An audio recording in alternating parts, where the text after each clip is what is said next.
Hey everyone, welcome back. Make sure to subscribe so you don't miss these incredible stories. Today's tale is about how a hardworking bus driver's daily acts of kindness caught the attention of someone who would change his life in the most unexpected way. It was 5:30 a.m. on a Tuesday morning in Seattle, and Robert Bobby Martinez was already at the bus depot, conducting his pre-shift inspection of bus Route 47.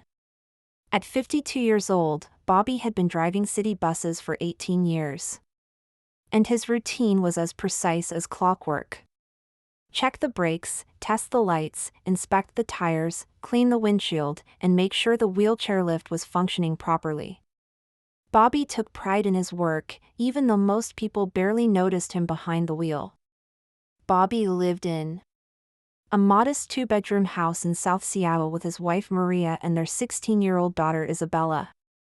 Maria worked as a school cafeteria manager, and together they made just enough to cover their mortgage, utilities, groceries, and Isabella's school expenses.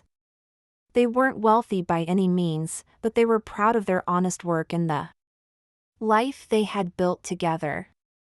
What made Bobby special wasn't just his reliability or his perfect safety record, it was the way he treated his passengers.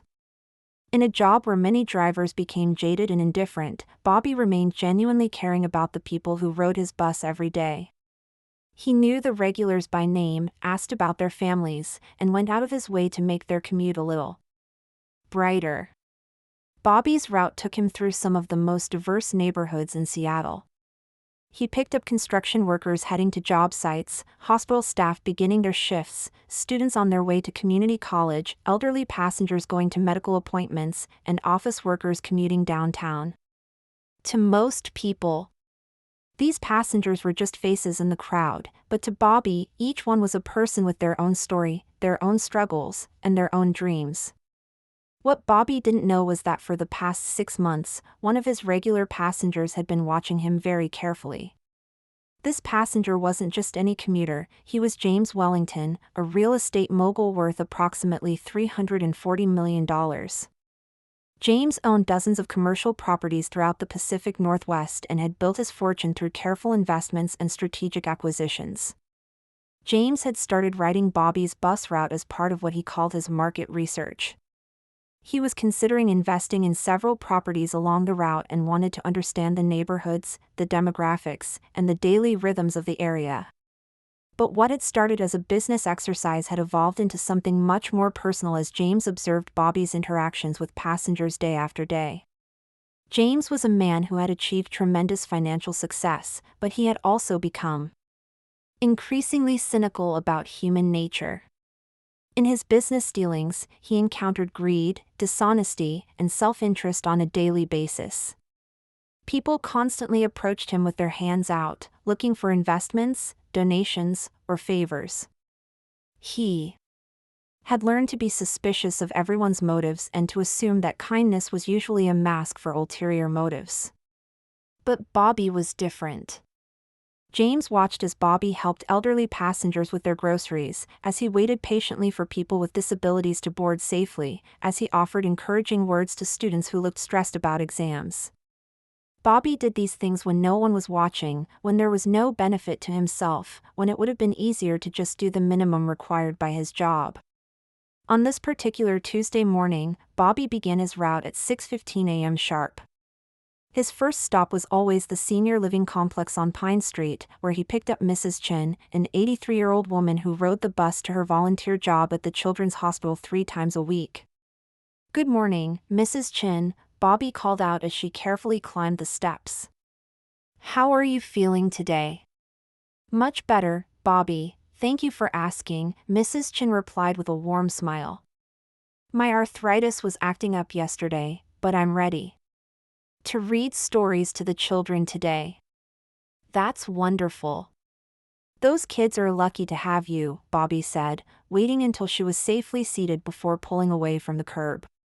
James, sitting in his usual seat about halfway back, observed this interaction with interest. He had seen Bobby and Mrs. Chin have similar conversations dozens of times, and Bobby's concern for her well-being always seemed genuine. At the next stop, Bobby picked up Marcus, a 19-year-old college student who worked the night shift, at a warehouse and was heading home after his shift. Marcus often fell asleep on the bus, exhausted from working all night and attending classes during the day. "Long night, Marcus?" Bobby asked as the young man climbed aboard. "Yeah, but it's worth it. Only 2 more semesters until I graduate," Marcus replied, settling into a seat near the front. "You're doing great, son. Your hard work is going to pay off," Bobby said encouragingly. James noticed that Bobby always spoke to Marcus with respect and encouragement, never condescension or pity. He treated the young man as an equal, recognizing his efforts and supporting his goals. As the route continued, Bobby picked up Sarah, a single mother with 2 young children who was heading to her job as a hotel housekeeper. The children, ages 4 and 6, were going to their grandmother's house before school. "Good morning, Sarah." "Hi there, Emma and Jake," Bobby said warmly as the family boarded.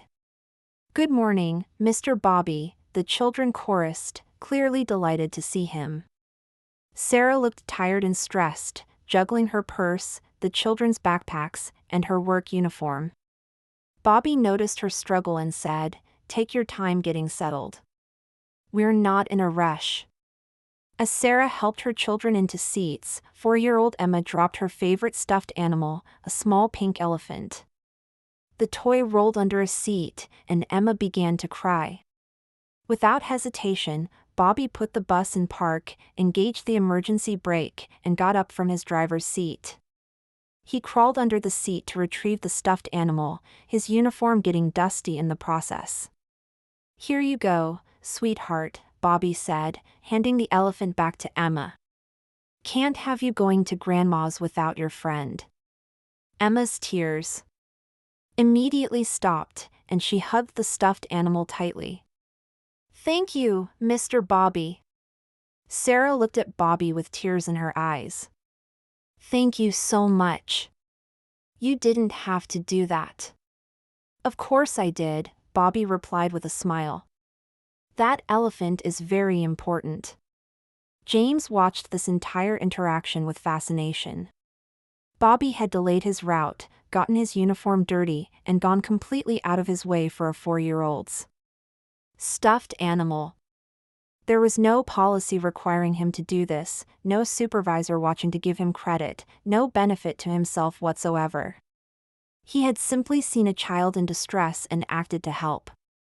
The route continued through downtown Seattle, where Bobby picked up office workers, tourists, and business people. James noticed that Bobby treated everyone with the same courtesy and respect, regardless of their appearance, their destination, or how they treated him in return.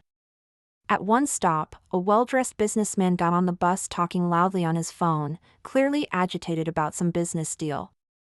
He was rude to Bobby, barely acknowledging his greeting and continuing his phone conversation in a voice that disturbed other passengers. Instead of getting annoyed or responding negatively, Bobby simply smiled and said, "Hope your day gets better, sir." The businessman ignored him completely, but James saw Bobby's genuine wish for the man's well-being despite his rudeness.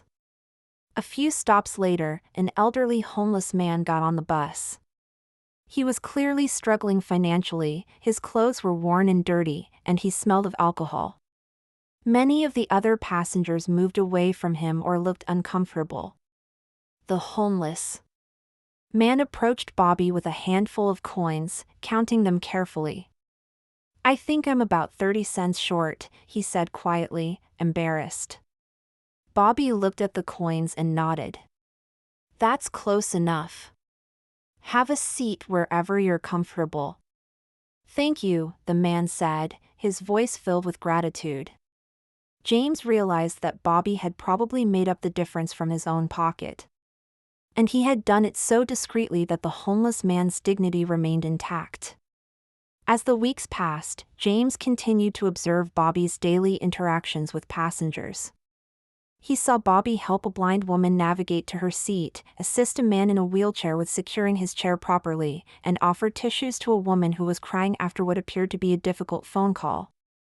But it wasn't just Bobby's kindness that impressed James, it was his consistency.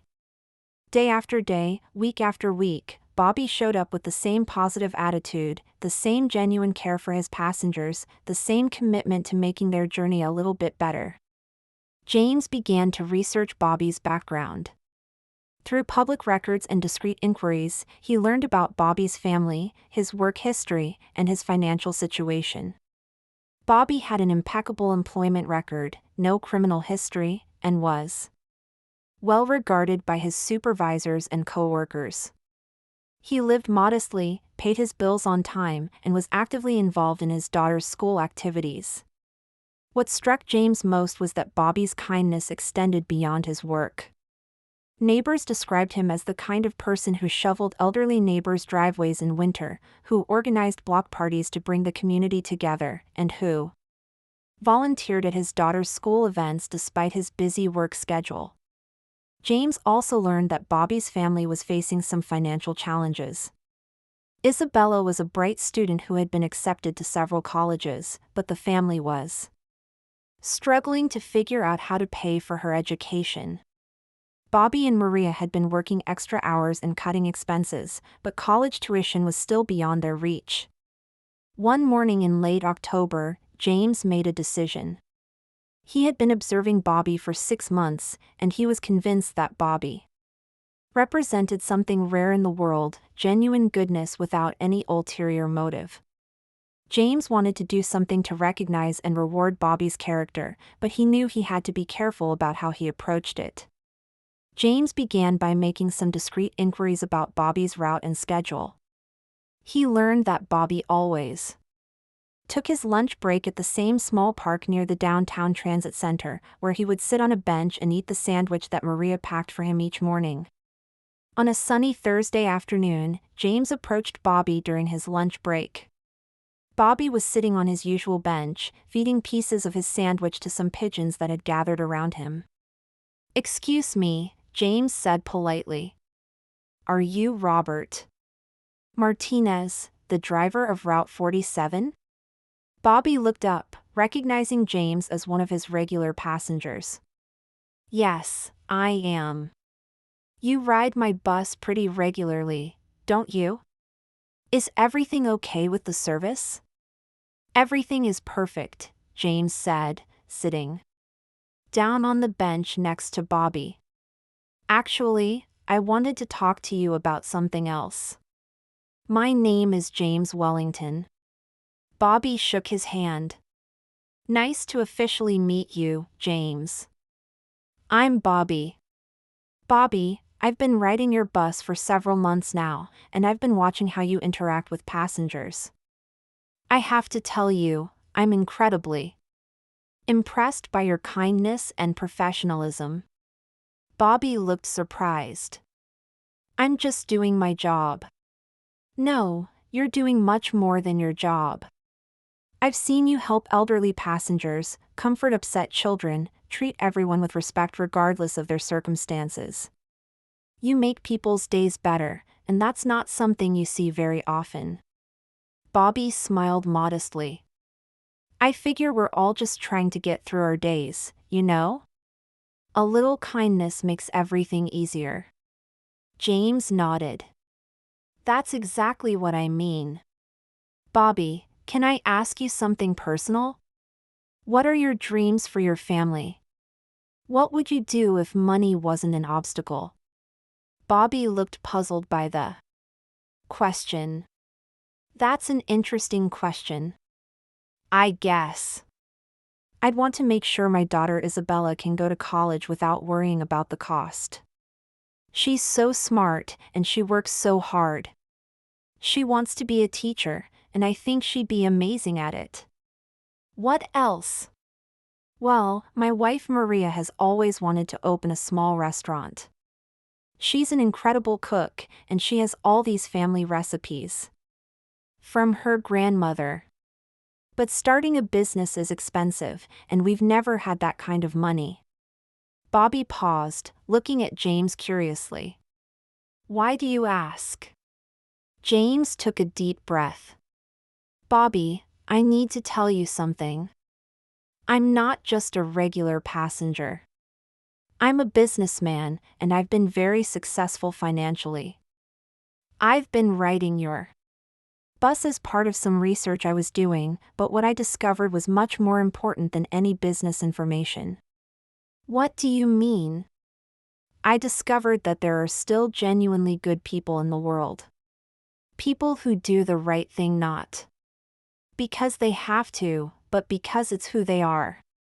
People like you. Bobby looked confused. I'm not sure I understand.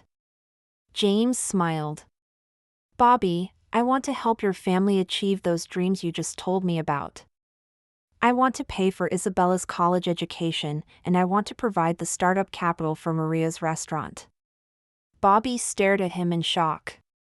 I'm sorry, what? I'm serious. I've been watching you for months, and I've seen how you treat people with kindness and respect every single day. You make the world a better place just by being who you are, and I want to recognize that. Bobby shook his head. James, I can't accept something like that. I don't even know you. You don't know my background, but I know yours. I know that you're honest, hardworking, and genuinely caring. I know that you've been driving buses for 18 years with a perfect safety record. I know that you volunteer at your daughter's school and help your neighbors. I know that you're exactly the kind of person who deserves good things to happen to them. Bobby was quiet for a long moment, processing what James was saying. Are you telling me you're wealthy? Very wealthy. I own commercial real estate throughout the region. I've been successful in business, but I've also become cynical about people's motives. Watching you has reminded me that there are still people who do good things simply because it's right. But why would you want to help us? What do you get out of it? James smiled. I get the satisfaction of knowing that good people are being rewarded for their goodness. I get to see Isabella go to college and become the teacher she wants to be. I get to see Maria open her restaurant and share her family recipes with the community. And I get to continue riding your bus and watching you make people's days better. Bobby was overwhelmed. James, this is incredible, but I need to talk to my family. This is a huge decision. Of course. Take all the time you need. Here's my card. When you're ready to talk, give me a call. That evening, Bobby sat at his kitchen table with Maria and Isabella, trying to explain the extraordinary conversation he had had with James. So this man has been riding your bus for months, just watching you? Maria asked. Apparently. And he says he wants to pay for Isabella's college and help you start your restaurant. Isabella looked stunned. Dad, are you sure this is real? It sounds too good to be true. I thought so too, but he seemed completely serious. He knew things about our family, about our situation. He said he's been researching me. Maria was skeptical. What does he want in return? Nobody gives away that kind of money for nothing. That's what I asked him. He said he just wants to reward good people for being good. Over the next few days, Bobby did his own research on James Wellington. What he found confirmed everything James had told him. James was indeed a successful real estate investor worth hundreds of millions of dollars. He had a reputation for being shrewd in business but also for being honest and fair in his dealings. Bobby also found articles about James's charitable giving. He had donated millions to various causes over the years, including education, healthcare, and community development. He seemed to prefer making donations quietly, without seeking publicity or recognition. After a week of consideration and family discussions, Bobby called James. "I've been thinking about your offer," Bobby said. "And I have to ask, why us? There are so many people who need help. Because in 6 months of watching you, I never once saw you be anything other than kind, patient, and genuinely caring. You treat everyone with respect, you go out of your way to help people, and you do it all without expecting anything in return. That's rare, Bobby. That's worth investing in." Bobby was quiet for a moment. "If we accept your help, how would it work?" "For Isabella's education, I would set up a scholarship fund that covers tuition, room and board, books, and expenses at whatever college she chooses. For Maria's restaurant, I would provide startup capital as an investment. She would own the business, but I would be a silent partner." "And what would you expect from us?" "Nothing except that you continue being the good people you already are. Keep treating your passengers with kindness. Help Isabella become the teacher she wants to be. Support Maria in building her restaurant. Live your lives with the same integrity you've always shown." After another family discussion, Bobby called James back. "We accept your offer. But we want you to know that we don't take this lightly. We understand the magnitude of what you're doing for us. I understand that you don't take it lightly. That's part of why I wanted to help you." Over the following months, James's promise became reality. Isabella was accepted to the University of Washington with a full scholarship funded by James. She planned to major in education and eventually become an elementary school teacher. Maria began working with a business consultant that James had recommended to develop a business plan for her restaurant. They found a perfect location in a diverse neighborhood where Maria's authentic Mexican cuisine would be appreciated. James provided the startup capital, and Maria began the process of turning her dream into reality. But perhaps the most meaningful change was the friendship that developed between James and Bobby's family. James began joining them for dinner occasionally, and he became a kind of honorary uncle to Isabella. He offered business advice to Maria as she developed her restaurant, and he continued to ride Bobby's bus regularly, not for research purposes, but because he genuinely enjoyed the experience. "You know," James told Bobby one day as they sat in the park during Bobby's lunch break, "I've made a lot of investments over the years, but this is the first one that's made me feel genuinely good about how I'm using my money." "We're the ones who should be grateful," Bobby replied. "You've changed our entire family's future." "You changed mine too, Bobby. You reminded me that there are still good people in the world, people who do the right thing simply because it's right. That's worth more than any business deal I've ever made." 6 months later, Maria's restaurant, Abuela's Kitchen, opened to great fanfare in the community. The restaurant featured Maria's family recipes, passed down through generations, and quickly became a neighborhood favorite. James was there for the opening, along with many of Bobby's regular bus passengers who had heard about the story. Isabella thrived at the University of Washington, maintaining excellent grades while studying education. She often spoke about her goal of becoming the kind of teacher who would inspire and support students the way her father had inspired and supported his bus passengers. Bobby continued driving his route with the same kindness and dedication he had always shown. But now he did so with the knowledge that his simple acts of daily kindness had been noticed and valued by someone who had the power to change his family's life. The story of Bobby and James became something of a legend in Seattle's public transportation community. Other bus drivers began to hear about the driver whose kindness had caught the attention of a millionaire passenger, and many were inspired to think more carefully about how they treated their own passengers.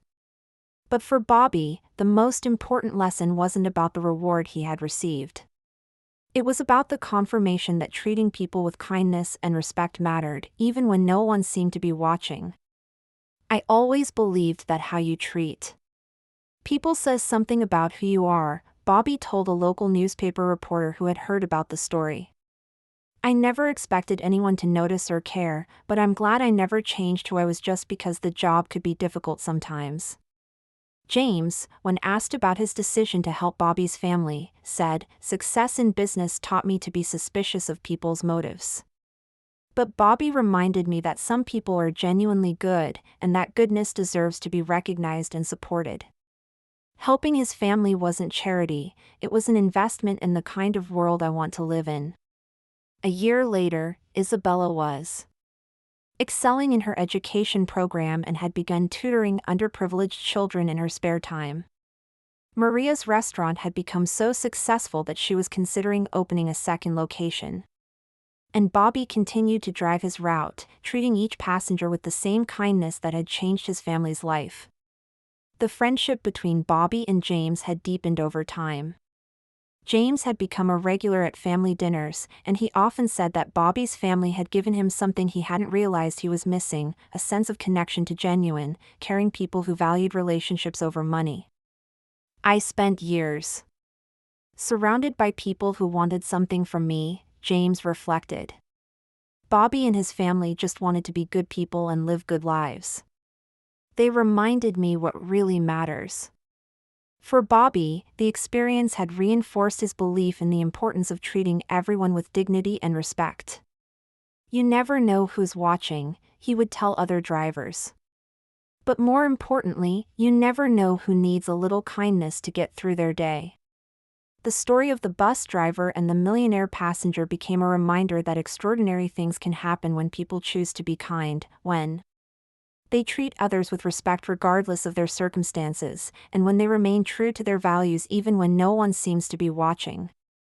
If this story inspired you to treat others with more kindness or reminded you that good people deserve good things, please give it a thumbs up and subscribe for more incredible stories of unexpected connections and life-changing generosity. Have you ever been surprised by someone's hidden identity or had your kindness noticed by someone unexpected? Share your experiences in the comments below. Thanks for watching, and remember, you never know who might be observing your daily acts of kindness. Sometimes the most ordinary interactions can lead to the most extraordinary outcomes. I'll see you in the next video.